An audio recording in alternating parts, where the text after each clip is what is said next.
Para sa lahat ng may asawa, kung may asawa ka na, tigil mo na kakachat mo sa iba. Tama na yung dahilan na walang mali siya. Kahit sabihin mo sa sarili mo na wala kang ginagawang masama, inilalagay mo ang sarili mo sa posisyon na pwede kang magkasala. Oo, sabihin na natin sa umpisa wala ngang mali siya. Pero ang simpleng kamustahan ay pwedeng mauwi yan sa landian. Ang kumain ka na ba ay pwedeng mauwi yan sa I love you-han. At kapag dumating na ang panahon na hindi inaasahan, alin ba ang maaapektuhan? Relasyon at samahan.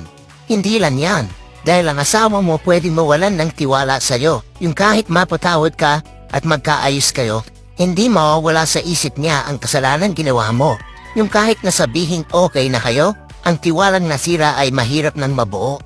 Kaya kung isa ka sa mga mayroong kachat ngayon, please tigilan mo na dahil masisira lang ang maganda ninyong relasyon.